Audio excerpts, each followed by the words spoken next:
Alhamdulillahi Rabbil Alamin. Baik, Assalamualaikum warahmatullahi wabarakatuh. Waalaikumsalam warahmatullahi wabarakatuh. Alhamdulillah, alhamdulillahilladzi la yansa man dzakara. Alhamdulillah, alhamdulillahilladzi la yudayyi'u man syakara. Alhamdulillah, alhamdulillahilladzi la yukhayyibu man raja. Alhamdulillah, alhamdulillahilladzi yajzi bihi al-ihsana ihsana wa bis-sabri najata wa ghufrana. Asyhadu an la ilaha illallah wa asyhadu anna Muhammadar Rasulullah. Allahumma salli ala sayyidina Muhammad wa ala alihi wa sahbihi wa man tabi'ahu ila yaumiddin, amma ba'd. Sehat Bapak Ibu? Alhamdulillah. Saya tuh di ayat ini ada kalimat ya'rifunahu kama ya'rifuna abna'ahum. Mereka mengenal Nabi Muhammad seperti mengenal anak-anak mereka sendiri. Ini orang Yahudi. Karena di Taurat itu sudah disampaikan tentang sifat Nabi. Maka mereka mengenal Nabi Muhammad lebih dari mengenal anaknya sendiri. Makanya dulu tuh ada seorang Yahudi di Madinah, namanya Abdullah ibnu Sulaim. Waktu Nabi Muhammad hijrah dari Makkah ke Madinah, dia lihat ciri-cirinya, dia cocokkan dengan Taurat sama persis.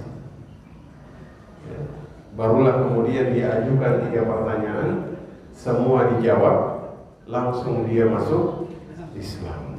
Padahal Abdullah bin Sulaim ini pendetanya Yahudi, suka dimintakan fatwa-fatwa yang berkaitan tentang permasalahan agama. Bisa dibayangkan, dia langsung masuk Islam, maka ganti namanya jadi Abdullah bin Salam. Nah, itu Abdullah bin Salam itu mantan pendeta Yahudi. Ya, ya'rifunahu kama ya'rifuna abna'ahum. Mereka mengenal Nabi Muhammad lebih dari mengenal anak-anaknya sendiri. Sama seperti jadi orang-orang yang beriman kepada kitab-kitab terdahulu, kalau imannya itu total, biasanya dapat hidayah. Kenapa? Karena di kitab-kitab sebelumnya sudah disampaikan. Sama seperti yang masuk Islam nomor 2 dalam sejarah Islam, itu namanya Waraqah bin Naufal. Siapa dia? Penulis kitab Injil. Penulis. Karena dia sering tulis Injil, dia paham betul tentang Injil. Ketika sepupunya Khadijah menyampaikan bahwa suamiku didatangi oleh sesosok makhluk, apa kata dia? Itu An-Namus, dulu pernah mendatangi Musa, yaitu Jibril. Tapi sayang umatnya Nabi Muhammad sendiri kagak kenal sama nabinya. Ya, insyaallah. Mudah-mudahan kita diberikan hidayah ya untuk terus bisa belajar dan bisa mengenal sosok baginda Nabi Muhammad sallallahu alaihi wasallam. Bapak Ibu kenal Nabi Muhammad kan? Benar, kenal. Saya tanya, siapa nama anak pertama Nabi Muhammad?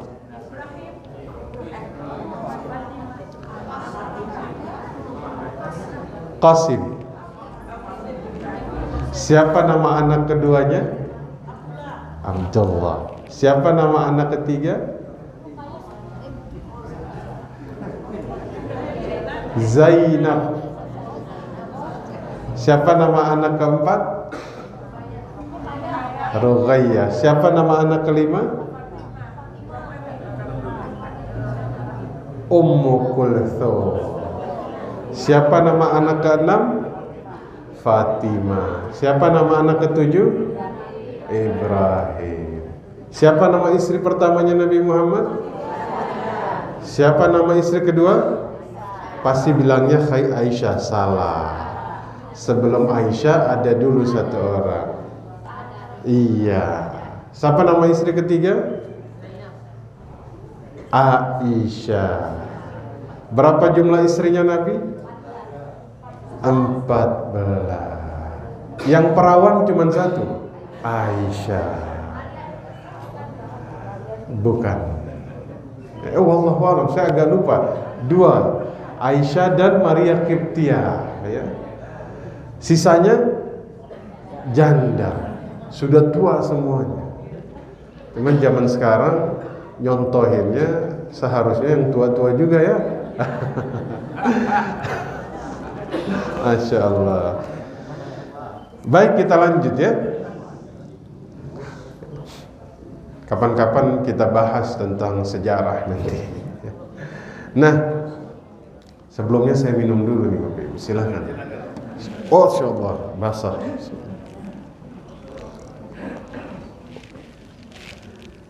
Baik Bapak Ibu sekalian, kita akan lanjut dari yang terakhir kita bahas kemarin. Kemarin tuh kita sampai di bab syirkah, ya, kerjasama. Tapi sebelum lanjut, saya mau bahas tentang ada satu sosok dalam sejarah Islam, ya, yang sangat terkenal tentang muamalahnya, ya. Tapi bukan hanya terkenal karena muamalahnya, ilmunya juga terkenal. Jadi Islam itu dalam sejarah, ya, termasuk salah seorang Muslim yang berhasil menggabungkan dua hal. Jadi pengusaha yang sangat terkenal dalam Islam sekaligus jadi ulama besar di dalam Islam. Hari ini kita akan belajar bagaimana muamalah beliau. Mudah-mudahan Bapak Ibu bisa mencontoh, ya, sehingga bisa sukses seperti beliau di dalam bisnisnya, ya, di dalam usahanya, ya.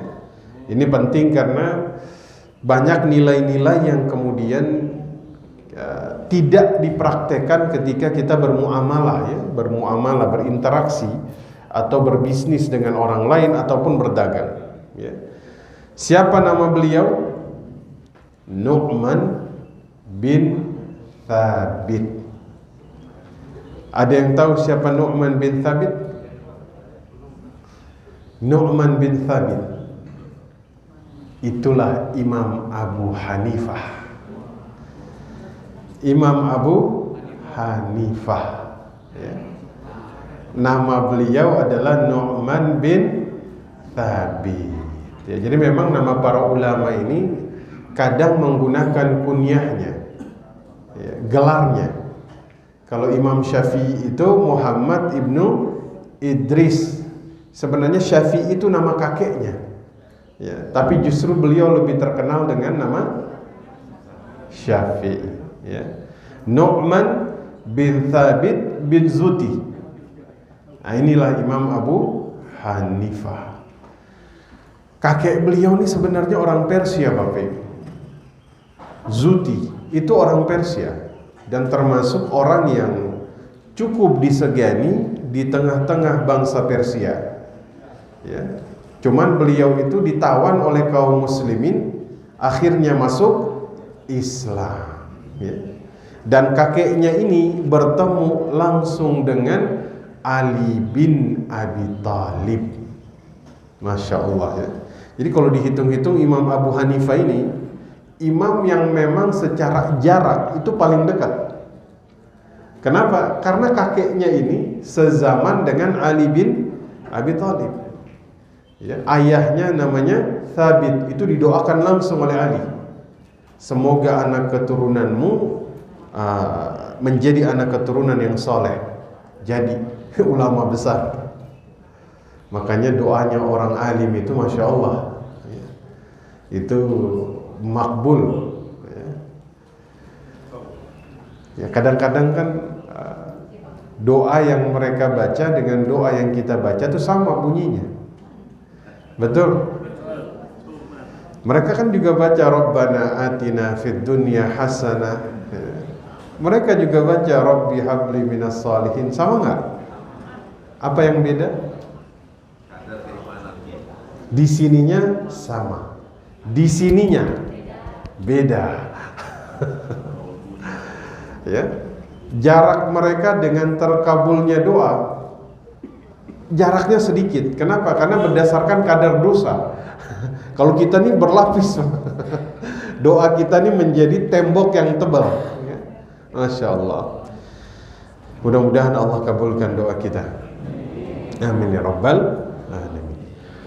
Jadi memang keluarganya beliau, ya, ini keluarga tajir. Ya. Tajir ini apa? Salah, pedagang. Tajir itu pedagang. Ya. Iya. Kadang kita tuh suka ini orang tajir ini. Ya. Padahal tajir itu artinya mau pedagang apapun tajir. Mau dia pedagang buah, tajir. Mau dia pedagang mobil, tajir. Mau dia pedagang rumah, tajir. Mungkin bahasa kita tajir itu berasal dari bahasa Arab juga. Maksudnya tajir itu pedagang ya, businessman, begitu ya. Tajir. Makanya mudah-mudahan Bapak Ibu jadi kenapa? Nah, ini yang tajir nih yang baru datang nih Bapak Ibu.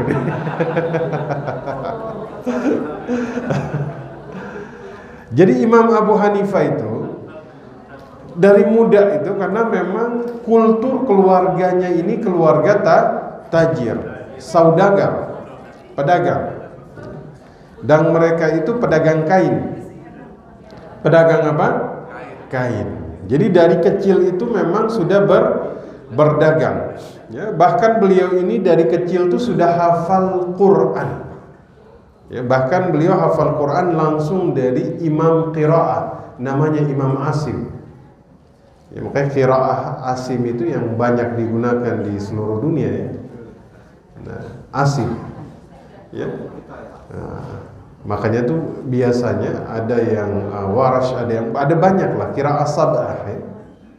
Makanya kadang imam sebelum ngimamin, ketika dia ngimamin di satu tempat yang metode qiraatnya beda, itu pasti dia sampaikan, saya akan baca dengan cara Asim misalnya. Jadi nanti kalau ada yang sedikit beda, jamaahnya kagak bingung ya. Nah, maka beliau belajar langsung dari Imam Asim untuk qiraah sab'ah ya. Yang periwayatannya tuh masih dipakai sampai sekarang ya. Juga kemudian sudah menghafal hadis-hadis dari Nabi sallallahu alaihi wasallam. Karena beliau ini tinggalnya di Irak. Sementara Irak itu daerah yang multi etnis Bapak Ibu. Ya. Dari mana-mana tuh hadir. Dan Abbasiyah itu punya karakter yang beda dengan Umayyah. Ya. Beliau ini hidup di zaman Abbasiyah.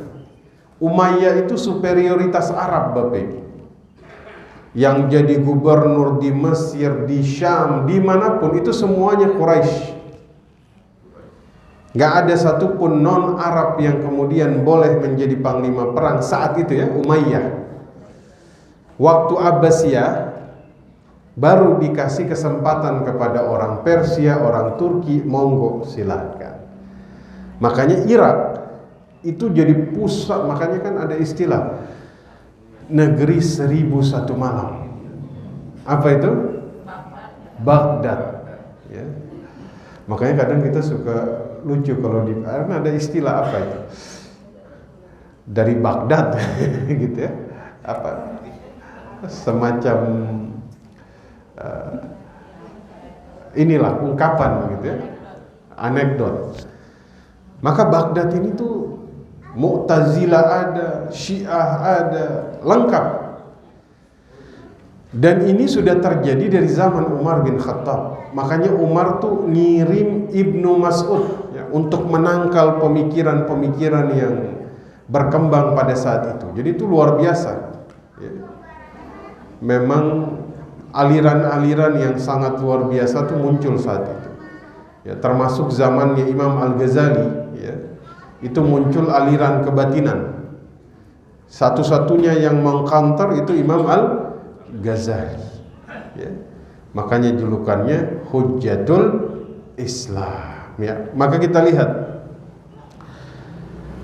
kondisi pada saat itu membuat Imam Abu Hanifah itu waktu kecil tuh beliau memang luar biasa, ya.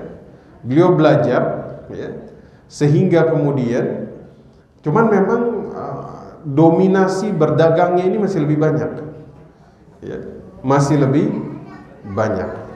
Ketika beliau ini jadi di pembagiannya ini beliau lebih banyak di pasar ketimbang banyak di majelis ilmu, ya, karena memang keluarganya ini pedagang. Sampai suatu hari beliau lagi mau ke pasar, ketemu seorang ulama namanya Imam Asy-Sya'bi, bertanya kepada beliau, ini kayak orang lagi papasan begitu, ya. Yang pertanyaannya itu mau kemana? Mau ke pasar, Tuan Imam, ya. Apa jawab Imam Asy-Sya'bi? Sebaiknya kamu lebih banyak hadir di majelis-majelis ilmu, di halaqah-halaqah ilmu. Ya. Padahal ketemunya nggak sengaja, ketemunya di jalan. Artinya Imam Asy-Sya'bi bukan sengaja nyari Imam Abu Hanifah, nggak sengaja nyari beliau terus ketemu terus nasihatin, enggak. Ini berpapasan di jalan. Nasihat ini mungkin terdengarnya sederhana, betul, kedengarannya simpel. Kamu nih sebaiknya lebih banyak hadir di halaqah-halaqah ilmu. Bapak Ibu tahu, inilah barokahnya nasihat para ulama, ya. Dia singkat, tapi kadang-kadang nasihat yang singkat dari para kiai, para ulama, dia bisa merubah arah hidup kita menjadi sesuatu yang sangat menakjubkan. Ini terjadi kepada Imam Abu Hanifah karena perjalanan hidup beliau itu berubah semenjak hari itu.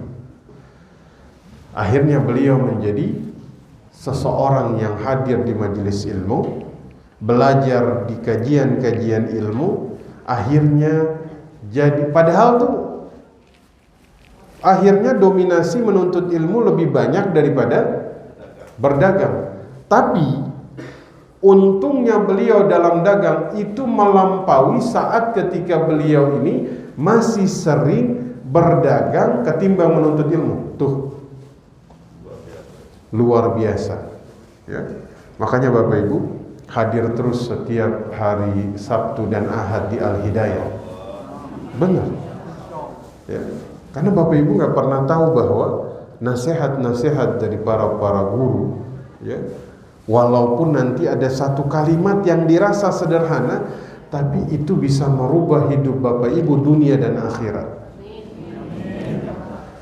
Dulu saya pernah menyampaikan bagaimana Imam Syafi'i itu belajar bahasa Arab di Bani Huzail, ya, belasan tahun.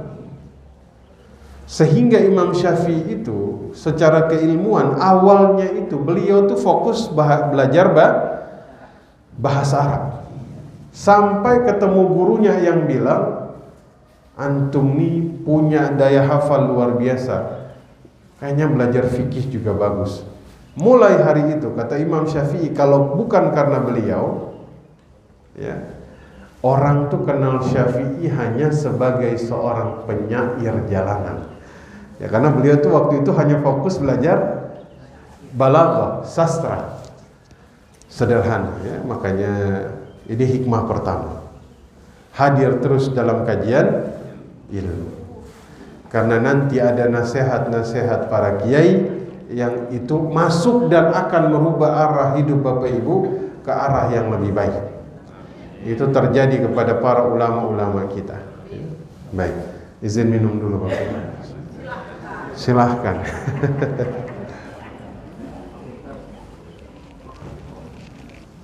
Nah, maka pengaruh perkataan orang alim itu luar biasa ya. Perkataannya saja luar biasa, apalagi doanya. Masya Allah ya. Maka kita saling mendoakan Bapak Ibu ya. Mudah-mudahan Allah berikan yang terbaik dalam hidup kita. Amin. Jadi beliau ini mulai berubah. Beliau jadi pedagang, tajir, sekaligus jadi ulama. Ini menggabungkan dua hal. Jadi kalau ada yang bilang ulama nggak boleh jadi bisnismen, siapa bilang? Kiai Mahfud, ya kan? Imam Abu Hanifah, ya kan? Said Ibnul Musayyib, Sa'ad bin Abi Waqqas, Utsman bin Affan. Ini semuanya pengusaha sekaligus ulama. Ya. Ustaz Mahyudin katanya. Ya. Makanya dulu ada khalifah namanya Abu Ja'far Al-Mansur. Itu nanya kepada Imam Abu Hanifah, dari mana kamu mengambil ilmu? Satu, dari muridnya Umar bin Khattab. Dua, dari muridnya Ibnu Mas'ud. Tiga, dari Abdullah Ibnu Abbas. Allah, khalifah ini langsung diam. Ini ngambil ilmu nih langsung dari mata airnya. Ya, maka dari situlah kemudian beliau menjadi ulama besar. Nah sekarang kita lihat, ini dikatakan bintangnya para ulama, bintangnya para pengusaha. Ya ini jadi luar biasa, nggak nanggung Pak. Ulamanya nggak nanggung, pengusahanya nggak nanggung. Ya, kalau kita kadang nanggung-nanggung. Ulamanya nanggung, pengusahanya nanggung. Ya. Atau ulamanya luar biasa, jadi pengusahanya nanggung. Ya. Atau jadi pengusahanya luar biasa, jadi ulamanya nanggung. Tapi Imam Abu Hanifah nggak nanggung-nanggung. Pengusahanya sukses, ulamanya juga sukses. Kira-kira kalau di kita ada nggak? Siapa kira-kira? Kalau di Lipo Kiai Mahfud ya. Nah, ternyata ada rahasia yang kemudian dilakukan oleh Imam Abu Hanifah yang hari ini insya Allah akan kita bahas ya. Kita tiru. Mudah-mudahan kita bisa mengaplikasikan ini dan sukses seperti Al-Imam Abu Hanifah. Nah, dikatakan Imam Abu Zahra ya. Imam Abu Hanifah itu setiap minggu itu dibagi harinya. Hari untuk berdagang, hari untuk belajar ya. Nah, jadi antum mudah-mudahan di sini sudah dibagi juga. Sabtu Minggu belajar di Al-Hidayah ya. Senin sampai Jumat dagang dan bekerja. Kira-kira begitu ya. Imam Abu Hanifah, kata Imam Abu Zahra, satu minggu ini 5 hari untuk mengajar dan berdagang. Jadi sudah dibagi tuh. Satu hari ya, itu beliau siapkan untuk menjamu orang lain. Menjamu berarti seminggu itu ada satu hari beliau menjamu orang lain. Artinya beliau mengundang orang-orang untuk makan. Hari apa itu? Jumat. Tiap hari Jumat ya. Makanya tuh dulu Bapak Ibu sekalian, ada kakek buyut kami, namanya tuh sama kayak Imam Abu Hanifah. Itu pedagang. Zaman mereka dagang itu masih menjaga ijab qabul dagang. Jadi habis dagang tuh ijab kabul. Iya. Ridha. Mudah-mudahan berkah. Itu tuh masih dijaga. Dan mereka tuh setiap Jumat itu pasti masak dalam jumlah yang banyak untuk menjamu orang lain. Saya tuh memang hanya mendengar kisahnya dan baru nangkep ketika membaca tentang Imam Abu Hanifah setiap Jumat menjamu orang lain. Setiap hari apa? Jumat. Silahkan dipraktekkan Bapak Ibu. Ya. Cuman ya Ustadz, saya belum sanggup satu RT. Nggak apa-apa, cuman 2, 3, nggak apa-apa. Ya. Sebenarnya tuh kita tuh punya kemudahan. Ya. Kan di Al-Hidayah ada nasi Jumat ya, ada nggak? Ada. Tinggal beli berapa bungkus taruh. Saya pengen jadi kayak Imam Abu Hanifah. Saya pengen ngejamu orang, tapi ya walaupun nggak terlalu banyak, tapi minimal kita bisa contoh setiap hari Jumat. Dan ini dilakukan oleh Nabi. Dilakukan oleh Nabi. Ya. Nabi itu suka menjamu tamu. Kata siapa? Kata istri yang pertama tadi. Siapa istri yang pertama? Khadijah. Ya, jadi waktu Nabi turun dari menerima wahyu dari bukit Gua Hira, Nabi gemeteran tuh. Datang kepada istrinya, Nabi bilang, khasyaitu nafsi. Saya takut sesuatu terjadi kepada diriku. Nah, maka di sini peran istri solehah ini ya, Bapak Ibu, ini istri solehah penting di sini. Suami kagak pulang berhari-hari, pulang gemeteran. Diselimutin, habis itu dihibur. Tuh bapak-bapak kagak pulang berhari-hari. Aduh, bukan diselimutin Pak, disiram pakai air. Tapi ini Khadijah Bapak Ibu, perempuan yang dikirimkan salam oleh Allah. Ya. Ketika Nabi lagi dalam keadaan ketakutan, dia justru mengucapkan kalimat-kalimat yang menimbulkan optimisme. Wallahi la yahzikallahu abadan. Suamiku, Allah tidak akan menghinakanmu karena satu, engkau itu berkata jujur. Engkau itu suka menyambung silaturahim. Engkau itu suka menjamu tamu. Engkau itu suka membantu orang yang kesulitan. Tuh resepnya itu. Engkau nggak akan terhinakan selamanya. Bapak Ibu kalau nggak mau terhinakan, lakukan 4 perkara ini. Mulia insya Allah. Imam Abu Hanifah mengambil 1 poinnya, walaupun semuanya mereka lakukan. Cuman beliau menjamu manusia setiap hari Jumat, kata Imam Abu Zahra. Ya, maka silahkan dipraktekkan. Ya. Silahkan dipraktekkan ya. Setiap Jumat, nggak usah terlalu banyak ya, 100 lah ya. 100 ya, masing-masing menurut kemampuan ya, menurut kemampuan ya. Jadi Imam Abu Hanifah ini banyak yang menyamakan sosok beliau ini dengan sosok Abu Bakar As-Siddiq. Maksudnya karakter beliau dengan Abu Bakar di dalam amanahnya ini luar biasa. Jadi 1 tadi apa? Beliau tuh tiap Jumat suka menjamu orang lain. 2, Al-Imam Abu Hanifah.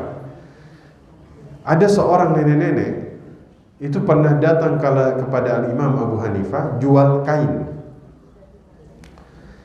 Jual kain. Kam si'rah, kata Imam Abu Hanifah. Berapa harganya? Mi'ah dirham, 100 dirham. Apa kata Imam Abu Hanifah? Cuman 100. Ini harus lebih mahal dari 100. Allahu Akbar. Kaget nggak Bapak Ibu? Kaget lah. Zaman sekarang Bapak Ibu kalau jual sesuatu, kalimat yang keluar dari pembeli itu biasanya apa? Mahal banget katanya. Tuh, mahal amat katanya. Imam Abu Hanifah bilangnya apa? Murah amat ini, naikin lagi dong. Masya Allah. Pernah nggak antum jual mobil? Ya, misalnya kita punya mobil bekas kita jual. Berapa harganya? 100 juta. Jangan, murahan, naikin. Masya Allah. Bahasa yang sering muncul tuh kebalikan. Mahal amat ente 100, turunin dong katanya.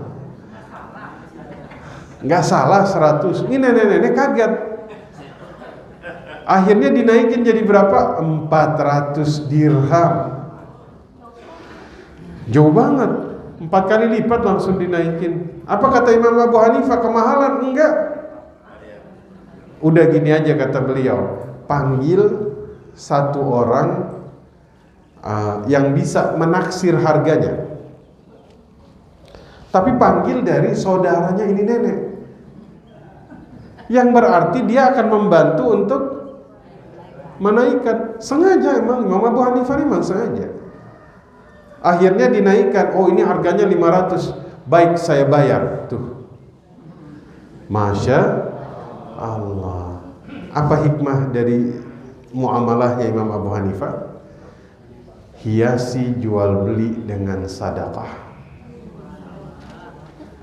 Kenapa? Beliau tahu, nenek-nenek, beliau tahu harganya. Beliau tahu kenapa? Tapi karena beliau tahu ini nenek-nenek memang jual karena dia butuh, makanya saya sedekah. Sedekah saya dengan cara apa? Saya naikkan harganya untuk saya beli. Ya. Karena Nabi Muhammad itu pernah melewati pedagang, kemudian beliau bilang, ya ma'asyirat tujar. Mufradnya tajir, jamaknya tujar. Wahai para pedagang, inna syaitan yahdurani fi bai'ikum.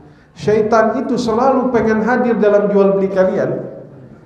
Fashubbu bisadaqah, maka hiasi jual beli kalian dengan sedekah. Tuh.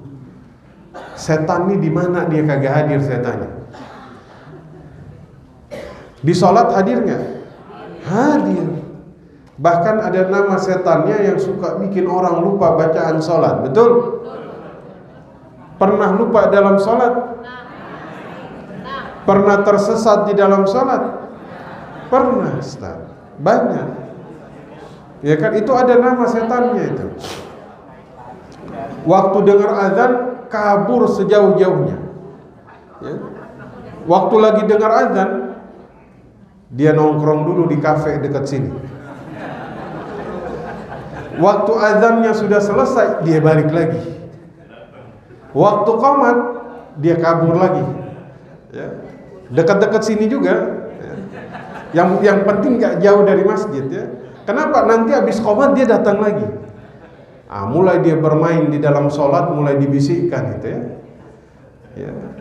Banyak ya, makanya tuh nanti dalam kajian fikih sholat kita boleh untuk bergerak untuk menghilangkan hal-hal yang bisa membuat kita lupa. Di antaranya lagi sholat handphone bunyi. Ini kadang handphone bunyi orang kagak berani matiin. Padahal tuh boleh diambil dimatikan. Betul? Matiin doang, bukan diangkat. Telepon balik karena lagi sholat, itu nggak boleh. Tapi matiin doang masih boleh. Orang dalam sholat aja dia hadir, apalagi dalam jalan jual beli. Betul ya? Dalam sholat dia hadir, jual beli dia hadir, silaturahimi dia hadir, semuanya dia hadir. Kalau di dalam jual beli, cara mengusir syaitan adalah sedekah. Makanya harus banyak sedekah dalam bisnis dan jual belinya. Contoh Imam Abu Hanifah, ini kadang beli sama saudara sendiri kemahalan sama dia. Mending beli di toko yang gede aja lebih murah. Tuh, antum gimana mau mencontoh para ulama dan mencontoh Nabi Sallallahu Alaihi Wasallam? Kalau beli dari saudara sendiri masih dibilang kemahalan. Imam Abu Hanifah bukan kemahalan, dinaikkan harganya. Kenapa? Kasihan saudara sendiri. Ini kadang saudara sendiri di warung kecil, tiban beda cuman 1.000 2.000, ya, pindah. Iya kan? Beli di toko kagak nawar, beli sama saudara sendiri nawar. Boleh nggak nawar? Boleh, silahkan. Ya. Padahal kan pasar terbesar itu Muslim, yang kemarin kita bahas itu.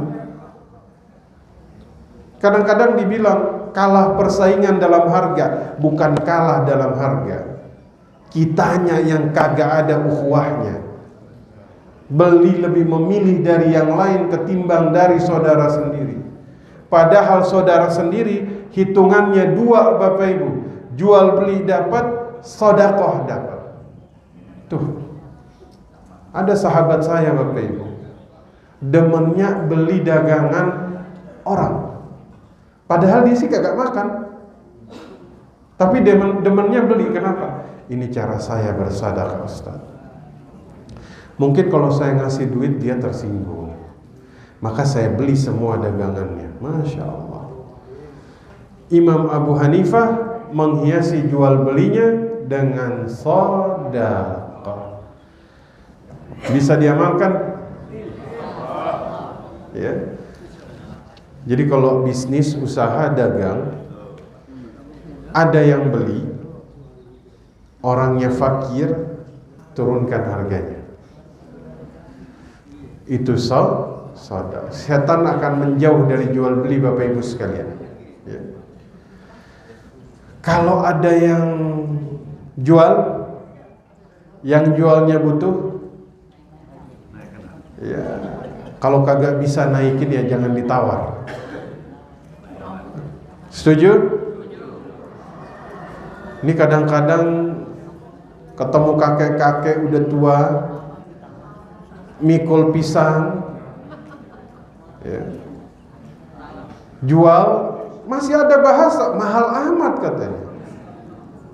Tapi waktu dia beli di supermarket mahal, kagak bilang mahal amat begitu ya. Tum kira nih kakek-kakek turun dari gunung pakai sepatu roda apa? Jalan. Iya.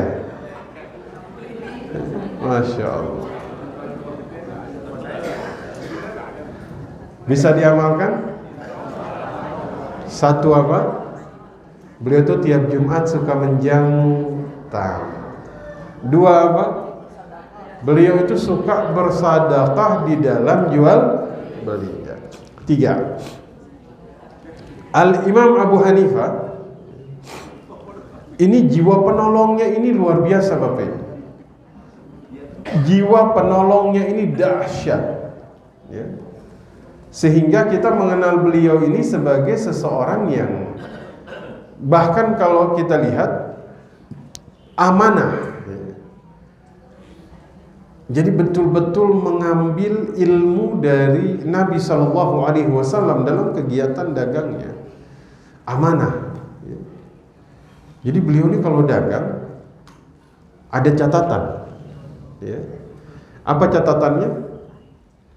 Catatan aib barang yang dijual. Di saat orang-orang catatannya ngiklan, Imam Abu Hanifah justru sebaliknya, catatannya justru aib. Kain yang ini ada aib di sini, kain yang ini ada aib di sini, itu catatannya. Ya. Kalau Bapak Ibu catatannya apa?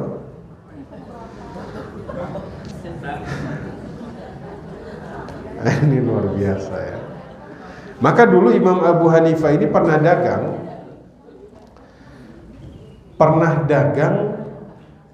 tapi beliau ini tidak meninggalkan dagang, tapi nanti ada beliau tuh suruh orang lain yang mendagangkan dagangannya, namanya tuh Al-Bishr, berdagang kain Imam Abu Hanifah di Mesir. Ada catatan, Cuman Al-Bishr ini lupa ngejelasin aibnya.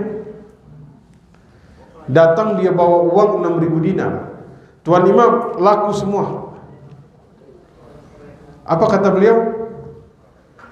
Jadi ketika dibilang laku semua, dikasih uang 6.000 dirham, ini nggak langsung ekspresinya itu. Kalau kita alhamdulillah, ya kan? Tidak jarang uangnya kita kipas-kipasin. Imam Abu Hanifah pertanyaan pertama apa? Kamu jelasin aibnya. Saya lupa Tuan Imam. Itu 6.000 dirham langsung disedekahin semuanya. Masya Allah, bagaimana amanahnya beliau? Ya. Itu luar biasa itu.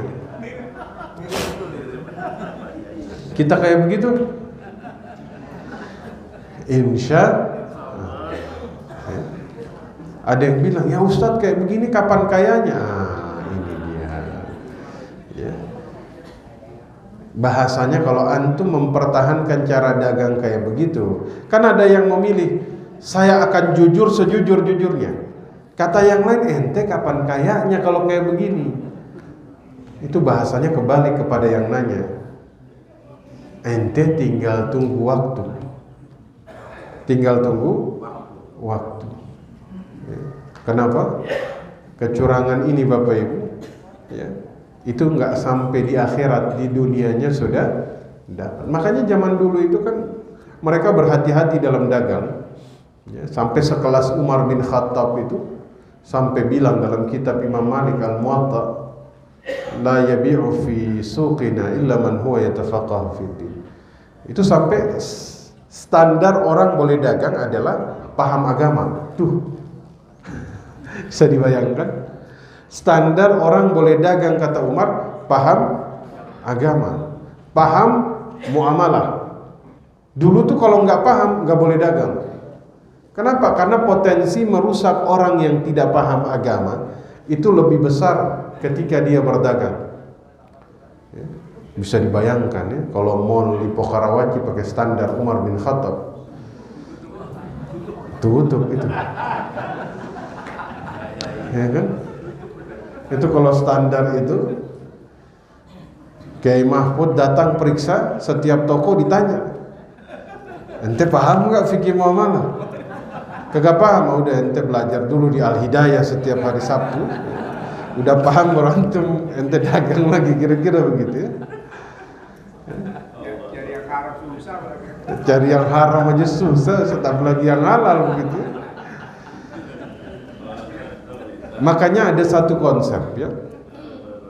Ada satu konsep Imam Al-Ghazali yang itu kemudian sebenarnya bikin karakter dagang kita itu insya Allah jadi berkah. Falyataladzu bil mubah hisnu lidini.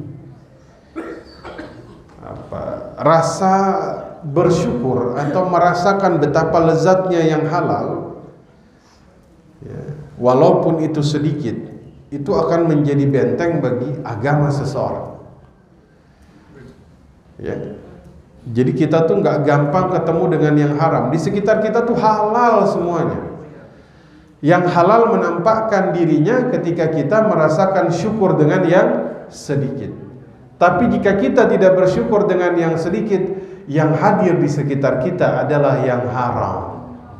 Betul? Maka ada orang bilang, Ustadz sudah nggak ada jalan lain Ustadz, yang ada nih yang haram semuanya. Salah. Karena kita dihadapkan dengan yang haram karena kita sudah nggak bersyukur dengan yang halal walaupun sedikit jumlahnya. Ya.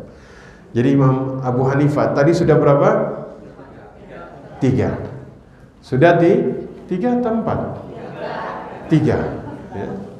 Sudah 3. Kita ulangi lagi. 1 tadi apa?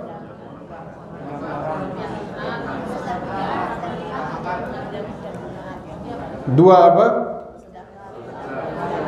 Menghiasi jual belinya dengan 3 apa? Amanah. 4 apa? Belum. Ini baru mau dikasih tahu nih. 4 ya. Hadiahnya umroh nih ya. Kalau dia yang tahu umroh ya. Ketemunya langsung di Makkah. Nah, jadi Imam Abu Hanifah ini orangnya tuh cukup luas di dalam berkompromi. Ya. Artinya Bapak Ibu pernah nggak ketemu orang yang Masya Allah dia tuh luas sekali kalau berkompromi? Pernah nggak? Jadi di dalam bisnisnya itu suka memudah-mudahkan di dalam bernegosiasi. Nah, itu Imam Abu Hanifah. Ya, luas. Ya.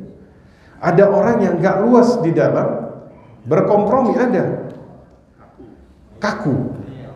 Ya. Ngeyel. Ya. Tapi Imam Abu Hanifah ini luasnya luar biasa. Ya, jadi kalau beliau dalam posisi apapun itu selalu memudahkan orang lain. Ya, dalam posisi penjual beliau mudahin pembelinya. Dalam posisi pembeli beliau mudahin penjualnya. Lagi-lagi rumusnya memang dari Nabi. Rahimallah, dirahmati oleh Allah. Rajulun, laki-laki samhan, dia itu luas ringan, baik ketika dia membeli, baik ketika dia kadang-kadang dia kalau jadi penjual Pak mudah banget ya, sedekah, dia jual harganya 10 juta, yang nawar ini karena butuh dia bilang 5 juta deh, udah ambil aja tuh, Masya Allah ya. Bener nggak? Pernah nggak ketemu orang kayak gini? Pernah nggak? Praktekan ya? Bisa dipraktekan? Amin. Kalau beliau jadi pembeli, luas. Berapa harganya? 5 juta. Anda beli 10 juta ya? Luas. Makanya beliau tuh luasnya luar biasa di dalam kompromi bisnisnya itu luar biasa. Mudah-mudahan kita bisa mempraktekkan. Kadang-kadang ada orang yang keras ya. Kadang-kadang ada yang luas. Nah, Imam Abu Hanifah ini terkenal luas. Beliau memang Masya Allah, mudah-mudahan Allah rahmati beliau ya. Al-Imam Abu Hanifah ini seorang ulama besar, seorang pengusaha besar, di penjara. Beliau tuh di penjara. Ya. Apa sebab Imam Abu Hanifah di penjara oleh khalifah? Karena menolak menjadi qadhi. Qadhi itu hakim, jabatan yang sangat prestisius pada saat itu. Rebutan orang. Antum jadi hakim, jadi qadhi, itu kemuliaan dan kehormatan besar itu. Imam Abu Hanifah menolak. Penolakannya ini membuat khalifah itu tersinggung. Akhirnya dipenjara, disiksa dalam penjara. Makanya beliau tuh ada yang bilang meninggalnya tuh termasuk efek siksaan yang beliau terima di penjara. Ya. Itu luar biasa. Dipaksa jadi hakim kagak mau, di penjara. Zaman sekarang kagak usah dipaksa. Rebutan orang. Benar enggak? Kebalikan, Imam Abu Hanifah paksa jadi imam kagak mau, di penjara. Zaman sekarang kagak dipaksa jadi, habis itu di penjara.